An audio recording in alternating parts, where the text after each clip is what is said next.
akademiyadda nabadda iyo horumarinta Somaliland ahna kooxda maqal muuqaalka ee gurgura ama afka qalad loogu yeedho Mobile Audio Visual Unit ayaa maanta kormeer shaqo ku soo gaadhay magaalada madaxda gobolka Sanaag ee Ceerigaabo. Wafdigan ayaa kulamo gooni ah la yeeshay barasaabka gobolka Sanaag maayirada degmooyinka Ceerigaabo iyo Maydh oo dhamaantoodba uga xog waramay ujeedada socdaalkooda uu daaran yahay. Barasaabka gobolka Sanaag Maxamuud Cali Salabaan Ramaax ayaa dhankiisa dareen farxadeed ku soo dhaweeyay kooxdani isagoona si weyn ugu amaanay hawlaha ay xilligan gobolkooda ka qabanayaan. waxaana uu ballan qaaday gudoomiyaha gobolka Sanaag Maxamuud Cali Salabaan Ramaax inay ka maamul gobol ahaan ay soo dhaweyn doonaan isla markaasina la shaqeyn doonaan kooxdani. maayirka degmada Ceerigaabo Ismaaciil Xaaji Nuur iyo sidoo kale maayirka degmada Maydh Xuseen Cabdiraxmaan Sheekh Saciid ayaa iyaguna dhankooda kooxdani ku soo dhaweeyay gobolka Sanaag iyo sidoo kale degmooyinka ay xukuumaanba. qaar ka mid ah xildhibaanada golaha deegaanka degmada Ceerigaabo iyaguna warbaahinta la hadlayay ayaa ku amaanay doorka akademiyadda nabaddu ka qaadato horumarinta dalka ka gola deegaan ahaan ay si weyn u soo dhaweynayaan. guulad ayaan le Axmed oo ka tirsan cilmi baadhayaasha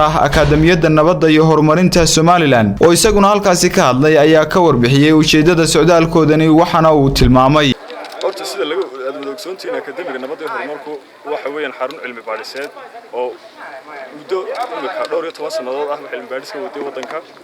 kooxda iyada imika waxa la yiraahdaa kooxda maqal muuqaalka ee wareegta. kooxdaasi waxa la aasaasay dhawaan waxaana loo sameeyay inay noqoto meeshii isku xidhi lahayd deegaanada fogfog iyo magaalooyinka. in badan waxa jira meelo badan oo ayna miidiyuhu gaadhin ama warbaahintu marka kooxda waxa loogu talagalay inay gaarsiiso wixii ka imanaya fariimaha ka imanaya waxay magaalooyinka waaweyn oo gaarsiiso deegaamada aadka u fogfog isla mar ahaantaana ay ka soo qaado wixii muxuu ahaayeen deegaanada jira baahiyaha jira inay ka soo qaado.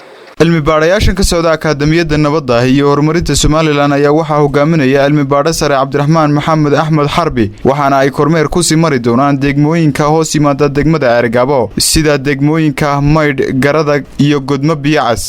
waa Cabdiraxmaan Ismaaciil Saciid TV-ga qaranka Somaliland Ceerigaabo.